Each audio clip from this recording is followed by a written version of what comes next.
പവിത്രത്തിൻ്റെ ഒരു അപ്കമിങ് എപ്പിസോഡിലേക്ക് എല്ലാവർക്കും സ്വാഗതം. അങ്ങനെ സുഡർമോളുടെ സങ്കടം കണ്ട് തരുൺ പെട്ടെന്ന് തന്നെ അവിടെ നിന്നും വിക്രമിനെ വിളിച്ചു കൊണ്ടുവരാനായി പുറത്തേക്ക് പോകുന്നുണ്ട്. എന്നാൽ വേദ ദേഷ്യത്തോടെ സുഡറിനോട് പറയുന്നുണ്ട്, സുഡർ, ഞാൻ പറയുന്നത് അനുസരിക്കാൻ നിനക്ക് പറ്റില്ല അല്ലേ?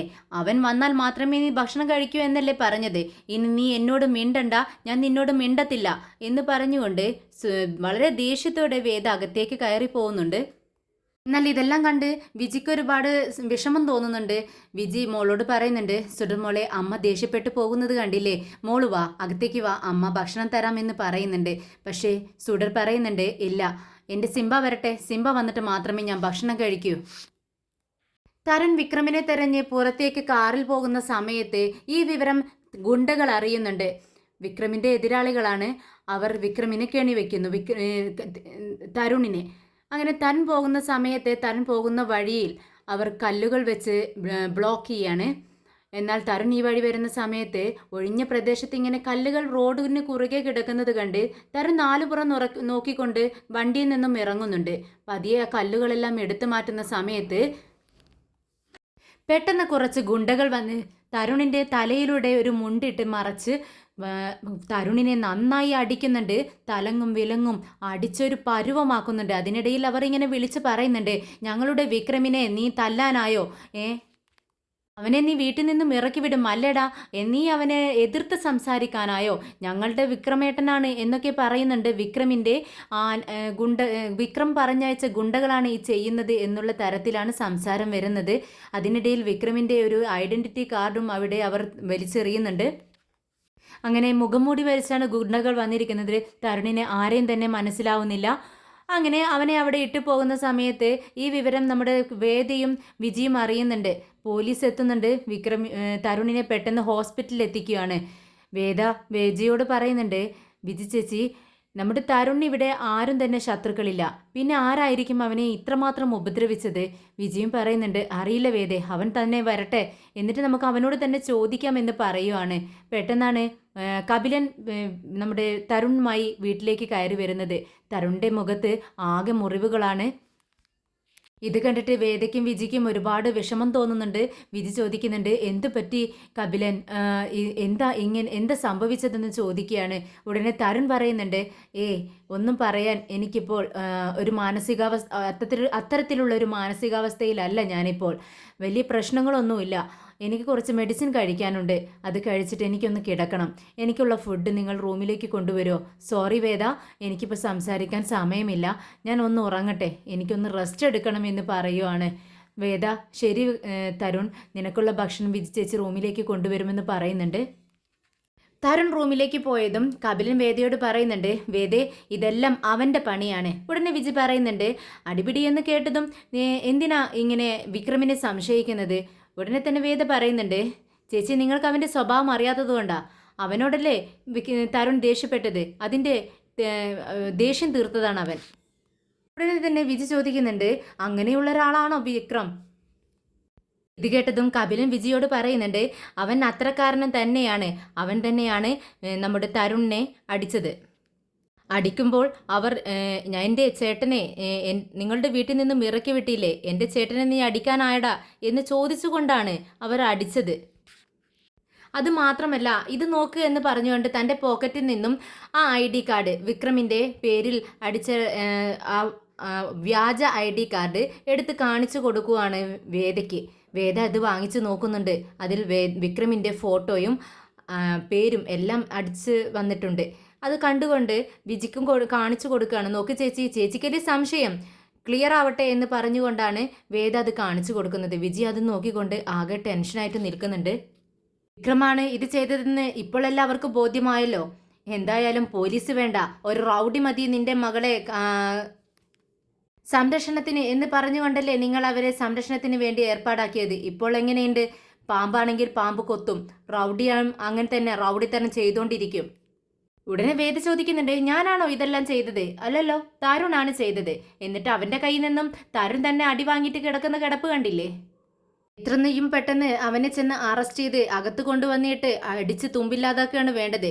പക്ഷേ ഞാനത് ചെയ്യാത്തത് എന്തുകൊണ്ടാണെന്ന് അറിയാമോ വേദേ? അവൻ നിന്റെ മുൻകാല ഹസ്ബൻഡാണ്. അതുകൊണ്ട് തന്നെയാണ് ഞാൻ അതിനെ മടിക്കുന്നത്. ഇനി ഒരു തവണ കൂടി ഇങ്ങനെ ഒരു പ്രവൃത്തി നടന്നാൽ, ഇങ്ങനെ ഒരു സംഭവം ഉണ്ടായാൽ ഇനി ഞാനത് കയ്യും കെട്ടി നോക്കി നിൽക്കത്തില്ല. ഇത് ലാസ്റ്റ് വാണിംഗ് ആണെന്നും പറഞ്ഞുകൊണ്ട് കപിലൻ അവിടെ നിന്നും ഇറങ്ങി പോകുന്നുണ്ട്. രാജേട്ടൻ വിക്രമിനോട് പറയുന്നുണ്ട്, വിക്രം നീ കൺമണിയുടെ അച്ഛൻ ടെൻഷനായിട്ട് ഇരിക്കുന്നത് കാണുന്നില്ലേ? അദ്ദേഹം ഏതു നേരം കുടി മാത്രമാണ്. എന്തെല്ലാമാ വിളിച്ചു പറയുന്നുണ്ട്. ആകെ ടെൻഷനിലാണ്. കൺമണിയുടെ കാര്യം ആലോചിച്ചിട്ടാണ്. ഇനി എന്ത് ചെയ്യുമെന്ന് ചോദിക്കുകയാണ്. എല്ലാവരും കൺമണിയെക്കുറിച്ച് തന്നെയാണ് സംസാരിക്കുന്നത്. എന്നാൽ വിക്രം ഒന്നും മിണ്ടാതിരിക്കുന്നുണ്ട്. പെട്ടെന്ന് വിക്രം പറയുന്നുണ്ട്, എന്ത് ചെയ്യാനാ, ഞാനാണ് ഇതിനെല്ലാം തെറ്റുകാരൻ. ഞാനാണ് ശ്രദ്ധിക്കേണ്ടിയിരുന്നത്. അവളൊരു പെൺകുട്ടിയായിരുന്നല്ലോ. അതുകൊണ്ട് ഈ വീട്ടിൽ നിർത്തി അവളെ പഠിപ്പിക്കാൻ പാടില്ലായിരുന്നു. എവിടെയെങ്കിലും വല്ല ഹോസ്റ്റലിലോ മറ്റോ നിർത്തി പഠിപ്പിക്കണമായിരുന്നു. ഞാൻ അത്രയും ആലോചിച്ചില്ല. ഇത് കേട്ടതും രാജേട്ടൻ പറയുന്നുണ്ട്, നീ എന്തിനാ വിക്രം ഇങ്ങനെ ടെൻഷൻ അടിക്കുന്നത്? ഇങ്ങനെ ടെൻഷൻ അടിക്കാതെ എല്ലാത്തിനും ഒരു സൊല്യൂഷൻ ഉണ്ടാവുമല്ലോ. എന്തായാലും ഇതിനെല്ലാം പോംവഴി എന്ന് പറയുന്നത് ഒരു നല്ല ചെറുക്കനെ കണ്ടുപിടിച്ച് അവളുടെ വിവാഹം പെട്ടെന്ന് അങ്ങ് നടത്തണം. അപ്പോൾ അവളുടെ അച്ഛൻ്റെ ടെൻഷനും മാറിക്കിട്ടും. ഇത് കേട്ടതും വിക്രം പറയുന്നുണ്ട്, എനിക്ക് അദ്ദേഹത്തിൻ്റെ മുഖത്തേക്ക് നോക്കാൻ കഴിയുന്നില്ല രാജേട്ടാ. അത്രമാത്രം ടെൻഷനിലാണ് അദ്ദേഹം. പക്ഷേ നിങ്ങൾ പറയുന്നത് പോലെ എവിടുന്നാണ് ഒരു നല്ല ചെറുക്കനെ കണ്ടുപിടിച്ച് അവളെ ഞാൻ വിവാഹം കഴിച്ചു കൊടുക്കുന്നത്? ഈ നാട്ടിലെല്ലാം പാട്ടല്ലേ. അവളെയും കുറിച്ച് അത്രമാത്രം മോശമായിട്ടല്ല എല്ലാവരും പറഞ്ഞു നടക്കുന്നത്. പിന്നെ എവിടെ നിന്നാണ് ഞാൻ അവൾക്ക് ഒരു നല്ല വിവാഹാലോചന കൊണ്ടുവരുന്നത്? ഉടനെ തന്നെ അനിയൻകുട്ടൻ പറയുന്നുണ്ട്, അല്ല ആ സുഡർപാപ്പ മോള് പറഞ്ഞതുപോലെ ആ കൺമണിയെ വിക്രമേട്ടനെ എന്ന് പറയുമ്പോഴേക്കും രാജേട്ടൻ ഓടി വന്ന് നമ്മുടെ അനിയൻകുട്ടൻ്റെ വായി അങ്ങ് പൊത്തുവാണ്.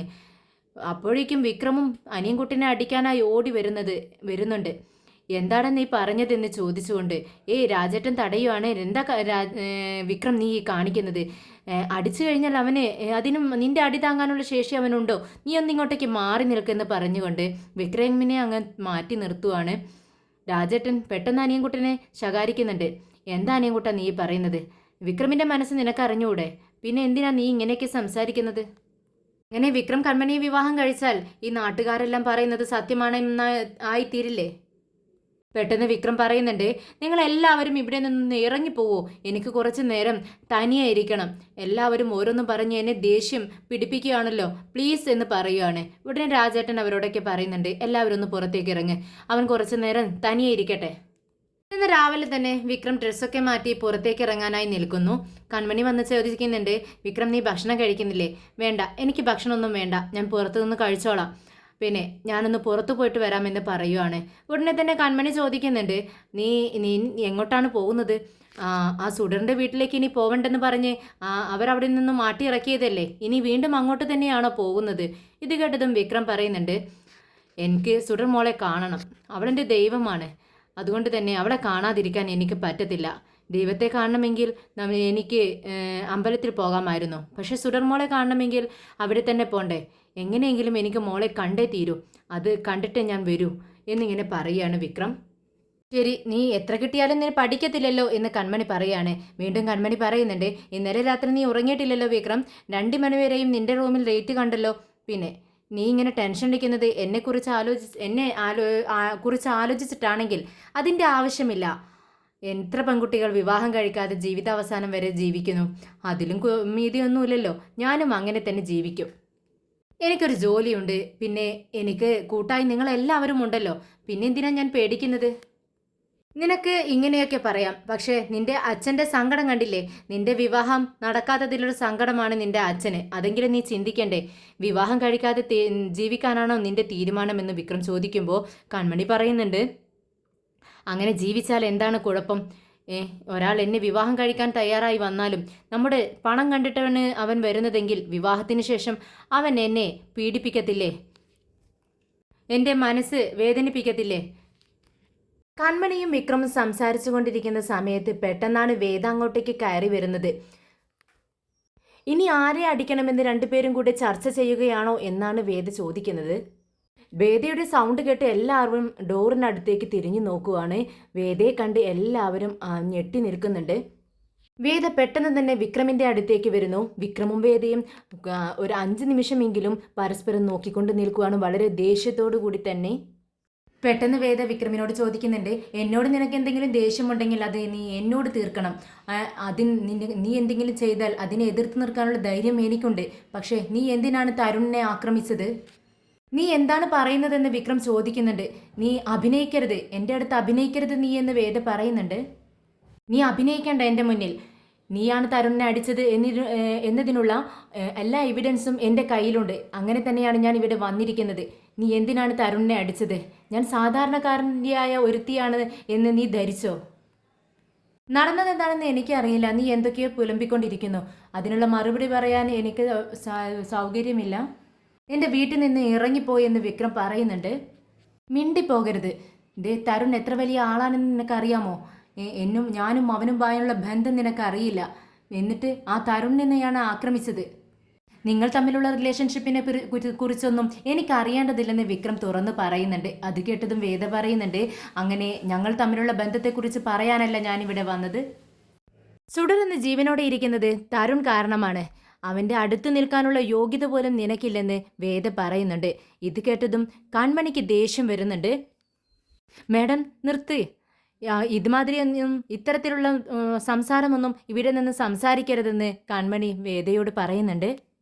നീ മിണ്ടരുത്. ഇത് ഞങ്ങൾക്ക് രണ്ടുപേർക്കും ഇടയിലുള്ള കോൺട്രവേഴ്സിയാണെന്ന് വേദ പറയുന്നു. കൺമണിയുടെ നേരെ വിരൽ ചൂണ്ടിക്കൊണ്ടാണ് വേദ പറയുന്നത്. പിന്നീട് വിക്രമിനെ നോക്കിക്കൊണ്ട് വേദ പറയുന്നുണ്ട്, നീ എന്നെ വിവാഹം കഴിച്ചു. എനിക്കൊരു എൻ്റെ വയറ്റിലൊരു കുഞ്ഞ് ജന്മം കൊണ്ടു. എന്നെയും എൻ്റെ കുഞ്ഞിനെയും വകവയ്ക്കാതെ നീ ജയിലിലേക്ക് പോയി. എന്നെയും കുഞ്ഞിനെയും തെരുവിലിട്ടിട്ടാണ് നീ പോയത്. ഞങ്ങളെ വകവെച്ചോ നീ? ഇല്ലല്ലോ. അത്രയും വൃത്തികെട്ടവനാണ് നീ. പക്ഷേ തരുൺ അങ്ങനെയല്ല. എന്നെ പൊന്നുപോലെ നോക്കുന്നുണ്ട്. എൻ്റെ സന്തോഷവും എൻ്റെ ജീവിതവുമാണ് അവന് വലുത്. ഇത് കേട്ടതും വിക്രം പറയുന്നുണ്ട്, എല്ലാ കാര്യങ്ങളും എനിക്കറിയാം. അതുകൊണ്ട് തന്നെയാണ് നിങ്ങളുടെ ജീവിതത്തിലേക്ക് ഞാൻ വരാത്തതും. ഞാൻ എൻ്റെ സുഡർമോളുടെ കാര്യങ്ങൾ മാത്രമേ ശ്രദ്ധിക്കുന്നുള്ളൂ. അതിന് പോലും നിനക്ക് അവകാശമില്ല. പോട്ടെ എന്ന് വിചാരിച്ചിട്ടാണ് നിന്നെ ബോഡി ഗാർഡായി വെച്ചത്. എന്നിട്ട് നീ തരുണിൻ്റെ മേലെ കൈവയ്ക്കുന്നു. ഇത് വല്ലാത്തൊരു കഷ്ടമായല്ലോ എന്ന് വിക്രം പറയുമ്പോൾ വേദ പറയുന്നുണ്ട്, എൻ്റെ ശരിയായ മുഖം ഞാൻ നിന്നെ കാണിക്കുന്നില്ല. ഇനി നീ എന്നെ വിഷമിപ്പിച്ചാൽ, എന്നെ ടോർച്ചർ ചെയ്താൽ എൻ്റെ മറ്റൊരു മുഖം നീ കാണേണ്ടി വരുമെന്ന് വേദ പറയുന്നുണ്ട്. എന്നാൽ കൺമണി പ്രതികരിക്കുന്നുണ്ട്. കൺമണിക്ക് ഇതൊട്ടും ഇഷ്ടപ്പെടുന്നില്ല. കൺമണി പറയുന്നുണ്ട്, കുറച്ച് നേരമായല്ലോ മേഡം നിങ്ങൾ സംസാരിക്കാൻ തുടങ്ങിയിട്ട്. ഇത് നിങ്ങളുടെ കളക്ടർ ഓഫീസല്ല, ഇത് ഞങ്ങളുടെ വീടാണ്. മര്യാദയ്ക്ക് സംസാരിക്കണം. ഇത് കേട്ട് രാജേട്ടൻ പറയുന്നുണ്ട്, കൺമണി അവർ തമ്മിലുള്ള പ്രശ്നമാണ്, അത് നീ തലയിടണ്ട. അതെന്താ രാജേട്ടാ, ഈ വീട്ടിൽ വന്ന് വാടാ പോടാ എന്നൊക്കെ പറഞ്ഞുകൊണ്ടാണോ സംസാരിക്കുന്നത്? ഇവർക്ക് ഇവരുടെ തരുണാണ് മുഖ്യമെങ്കിൽ ഞങ്ങൾക്ക് ഞങ്ങളുടെ വിക്രമാണ് വലുത്. പെട്ടെന്ന് വിക്രം കൺമണി എന്ന് വിളിച്ചുകൊണ്ട് കൺമണിയെ തടയാനായി ശ്രമിക്കുന്നുണ്ട്. പക്ഷേ കൺമണി സമ്മതിക്കുന്നില്ല. വിക്രമിനോട് പറയുന്നുണ്ട്, വിക്രം നിങ്ങൾ മിണ്ടാതിരിക്കണം, ഇത് ഞങ്ങൾ തമ്മിൽ സംസാരിച്ചോളാം. നിങ്ങൾ എന്തിനാണ് ഇവിടെ വന്ന് ഇങ്ങനെ ബഹളം വെക്കുന്നതെന്ന് കൺമണി വേദയോട് ചോദിക്കുകയാണ്. ഞങ്ങളോടുള്ള ദേഷ്യത്തിന് ഇവൻ തരുണിനെ മാടിനെ അടിക്കുന്നത് പോലെ അടിച്ച് ഒരു പരുവമാക്കിയിരിക്കുന്നു എന്ന് വേദ പറയുകയാണ്. ഇത് കേട്ടതും കൺമണി ചോദിക്കുന്നുണ്ട്, ആര്? വിക്രം അടിച്ചു എന്നോ? ഇപ്പോഴാണ് അടിച്ചതും കൺമണി ചോദിക്കുമ്പോൾ വേദ പറയുന്നുണ്ട്, ഇന്നലെ രാത്രി ഇവനെ കാണാനായി തരുൺ വണ്ടിയെടുത്ത് പുറപ്പെട്ടതാണ്. പകുതിക്ക് വെച്ചിട്ടാണ് സംഭവം ഉണ്ടായത്. നിങ്ങളും കൂടി ചേർന്നല്ലേ ഇതെല്ലാം ചെയ്തതെന്ന് രാജേട്ടനെയും അനിയനെയും കുട്ടനെയും ഒക്കെ നോക്കിക്കൊണ്ട് വേദ ചോദിക്കുന്നുണ്ട്. എന്ത് ഞങ്ങളോ എന്ന് രാജേട്ടൻ ചോദിക്കുകയാണ്. എന്ത് സംഭവിച്ചാലും നിങ്ങളിങ്ങനെ വിക്രമിനെ കുറ്റം പറയുന്ന സ്വഭാവം നിർത്തിക്കൊള്ളണം. അത് നിങ്ങളുടെ പദവിക്കും നിങ്ങളുടെ സ്വഭാവത്തിനും അത് നല്ലതല്ലെന്ന് കൺമണി പറയുന്നുണ്ട്. എല്ലാത്തിനും എൻ്റെ കയ്യിൽ തെളിവുണ്ടെന്ന് വേദ പറയുമ്പോൾ കൺമണിയും പറയുന്നുണ്ട്, ഇതിനെല്ലാം തെളിവ് ഞങ്ങളുടെ കയ്യിലുമുണ്ട് മേഡം. ഇന്നലെ രാത്രി വിക്രമും ഫ്രണ്ട്സും ഇവിടെ നിന്നും എങ്ങോട്ടേക്കും പോയിട്ടില്ല, ഇവിടെ തന്നെ ഉണ്ടായിരുന്നു. അതിന് സാക്ഷിയായി ഞാനും എൻ്റെ അച്ഛനും ഉണ്ടായിരുന്നു ഇവിടെ നിന്നും മായയായി വന്ന് നിങ്ങളുടെ തരുണിനെ വിക്രം അടിച്ചു എന്നാണോ നിങ്ങൾ പറയുന്നതെന്ന് കൺമണി ചോദിക്കുമ്പോൾ എല്ലാത്തിനും തെളിവുണ്ട് എൻ്റെ കയ്യിൽ ഇന്ന് വേദ പറയുന്നുണ്ട്. ഉടനെ തന്നെ കൺമണി പറയുന്നുണ്ട്, എങ്കിൽ നിങ്ങൾ പോലീസ് സ്റ്റേഷനിൽ പോകണം, കോടതിയിൽ പോകണം. എന്തിനാണ് ഇവിടെ വന്ന് ബഹളം വെക്കുന്നത്? നീ ആവശ്യമില്ലാത്ത ഇക്കാര്യത്തിൽ തലയിടരുതെന്ന് വേദ പറയുന്നുണ്ട്. ഉടനെ കൺമണി പറയുന്നുണ്ട്, തലയിടും. ഇത് ആവശ്യമുള്ള കാര്യം തന്നെയാണ്. എന്തിനാണെന്ന് വെച്ചാൽ വിക്രം നല്ലവനാണെന്ന് ഞങ്ങൾക്കറിയാം. ഇത് കേട്ടതും വേദ പുച്ഛത്തോടെ പറയുന്നുണ്ട്, നല്ലവനോ? ആര്? ഇവനോ? ഇവൻ നല്ലവനെന്ന് നീ വിശ്വസിക്കുന്നോ? നിങ്ങൾ തമ്മിൽ 1000 പ്രശ്നങ്ങളുണ്ടായിരിക്കും, നിങ്ങൾക്ക് അവരെ ദേഷ്യമായിരിക്കും, പക്ഷേ എനിക്ക് വിക്രമിനെ പൂർണ്ണ വിശ്വാസമാണ് എന്ന് കൺമണി പറയുന്നുണ്ട്. ഇത് കേട്ടിട്ട് വേദ കൺമണിയുടെ മുഖത്തേക്ക് സൂക്ഷിച്ചു നോക്കുകയാണ്. ഇന്നലെ രാത്രി മുഴുവൻ വിക്രം ഇവിടെ ഉണ്ടായിരുന്നു. പിന്നെ ഇവിടെ ഉണ്ടായിരുന്ന മനുഷ്യൻ അവിടെ വന്ന തരുണിനെ എങ്ങനെ അടിച്ചു എന്നാണ് മാഡം നിങ്ങൾ പറയുന്നത്? ഇദ്ദേഹം മായാവിയൊന്നും അല്ലല്ലോ എന്ന് കൺമണി ചോദിക്കുകയാണ്. നടന്നതെന്താണെന്ന് അറിയാതെയാണ് നീ സംസാരിക്കുന്നത്. ഇവൻ അത്ര നല്ലവനോ ഒന്നുമല്ല. ഇവൻ തരുണിനെ ആക്രമിച്ചു, അതിന് തെളിവുകളുമുണ്ട്. ഇവനൊരു സൈക്കോയാണെന്ന് വേദ ദേഷ്യത്തോടെ പറയുന്നുണ്ട്. ആരാടാ സൈക്കോ? ഞാനാടിയോ അതോ നീയോ? സൈക്കോ മാതിരി ഇവിടെ വന്നിട്ട് ബഹളം വെക്കുന്നത് നീയല്ലേ എന്ന് ചോദിക്കുന്നുണ്ട് വിക്രം വേദയോട്. ഉടനെ വേദ പറയുന്നുണ്ട്, ഞാൻ നിങ്ങളാരും വേണ്ട എന്ന് വെച്ച് ഒതുങ്ങി ജീവിച്ചു പോകുകയായിരുന്നില്ലേ? എന്തിനാ എൻ്റെ ജീവിതത്തിലേക്ക് വീണ്ടും കയറി വന്നത്? നിനക്ക് ആരെങ്കിലും വിവാഹം കഴിക്കണമെന്നുണ്ടെങ്കിൽ ദാ ഒരുത്തി ഇളിച്ചു നിൽക്കുന്നുണ്ടല്ലോ, അവളെ അങ്ങ് വിവാഹം കഴിച്ചിട്ട് പോയിക്കൂടാന്നോ നിനക്ക് എന്ന് കൺമണിയെ നോക്കിക്കൊണ്ട് വേദ ചോദിക്കുന്നുണ്ട്. ഉടനെ കൺമണി പ്രതികരിക്കുന്നുണ്ട്, നിങ്ങൾ എന്താണ് ഈ പറയുന്നത്? അവരാരെ കല്യാണം കഴിക്കണമെന്ന് അവർ തീരുമാനിക്കും. നിങ്ങളെ സ്വപ്നം കണ്ടുകൊണ്ടിരുന്നാണ് അവൻ വിവാഹത്തിന് സമ്മതിക്കാത്തത് എന്നാണോ നിങ്ങൾ വിചാരിച്ചിരിക്കുന്നത്? നിങ്ങളെന്താ ഒന്നും മിണ്ടാതെ നിൽക്കുന്നതെന്ന് കൺമണി വിക്രമിനോട് ചോദിക്കുന്നുണ്ട്. ഉടനെ വിക്രം പ്രതികരിക്കുന്നുണ്ട്, നീ എന്താ വിചാരിച്ചത്? നിന്നെ സ്വപ്നം കണ്ടുകൊണ്ടിരുന്നാണ് ഞാൻ വിവാഹത്തിന് സമ്മതിക്കാത്തതെന്നാണോ? ഞാൻ ആരെ വിവാഹം കഴിക്കണം, എപ്പം വിവാഹം കഴിക്കണമെന്ന് ഞാൻ തീരുമാനിക്കും. നാണമില്ലേ നിനക്ക് ഇവന് വേണ്ടി സംസാരിക്കാനെന്ന് കൺമണിയോട് വേദ ചോദിക്കുന്നുണ്ട്. എനിക്കൊരു നാണവുമില്ല. ഇങ്ങനെ ഒരു കളക്ടറുടെ മുന്നിൽ ധൈര്യത്തോടു കൂടി നിന്ന് മുഖത്തോട് മുഖം നോക്കി സംസാരിക്കാനുള്ള ധൈര്യം തന്നത് ഈ വിക്രമൻ തന്നെയാണ്. എന്നെ ഇത്രയ്ക്കൊക്കെ പഠിച്ച് ഒരു വക്കീലാക്കിയത് വിക്രമാണ്. അതുകൊണ്ട് എനിക്ക് വളരെ ധൈര്യമുണ്ടെന്ന് തന്നെ കൺമണി പറയുന്നുണ്ട്. ഇത് ഞങ്ങളുടെ വീട്. ഇവിടെ അധികാരി എന്ന് പറയുന്നത് വിക്രം തന്നെയാണ്. നിങ്ങളിവിടെ വന്ന് മോശമായി സംസാരിച്ചാൽ, അതും വിക്രമിനെക്കുറിച്ച് സംസാരിച്ചാൽ അതിനെ ഞാൻ പ്രതികരിച്ചു പോകും. അതിന് നിങ്ങൾ ഒന്നും പറഞ്ഞിട്ടൊരു കാര്യവുമില്ല. നിങ്ങൾ കളക്ടറാണെന്ന് പോലും ഞാൻ നോക്കത്തില്ലെന്ന് കൺമണി പറയുന്നുണ്ട്. നിങ്ങളിവിടെ നിന്നും ഇപ്പോൾ തന്നെ ഇറങ്ങണം. നിങ്ങൾ കളക്ടറാണെന്നൊന്നും ഞാൻ നോക്കത്തില്ല. ഒരാളുടെ വീട്ടിൽ കയറി വന്നാൽ ആ വീട്ടുകാർ ഇറങ്ങിപ്പോണമെന്ന് പറഞ്ഞാൽ കളക്ടറായാലും ഇറങ്ങിപ്പോയിരിക്കണം. അതാണ് മര്യാദ. നിങ്ങൾ ആ മര്യാദ കാണിക്കുമെന്ന് ഞങ്ങൾ വിചാരിക്കുന്നു എന്ന് കൺമണി ഒരു അനുകമ്പയുമില്ലാതെ കൺമണി പറയുന്നുണ്ട്. നീ ഇതിനെല്ലാം അനുഭവിക്കും. ഇവൻ ആരാണെന്ന് വെച്ചാൽ നീ ജീവിക്കുന്നത്? ഇവൻ വിഷമുള്ള ഒരു പാമ്പാണ്. അവൻ നിന്നെ ചതിക്കും, അതെനിക്ക് ഉറപ്പാണ്. ഇനിമേലാൽ നീ തരുണിൻ്റെ നേരെ കൈ ഉയർത്തിയാൽ ഞാൻ ചുമ്മാ ഇരിക്കത്തില്ല. എന്തായാലും ഇത് നിങ്ങളുടെ വീടാണ്. നിങ്ങൾ പറഞ്ഞതുപോലെ തന്നെ ഞാൻ ഇവിടെ നിന്നും ഇറങ്ങുന്നു. ഇത് കേട്ടതും വിക്രമിന് ദേഷ്യം വരുന്നുണ്ട്. നീ എന്താ എന്നെ മിരട്ടുകയാണോ എന്ന് ചോദിക്കുകയാണ്. ഭീഷണിപ്പെടുത്തുന്നോടി.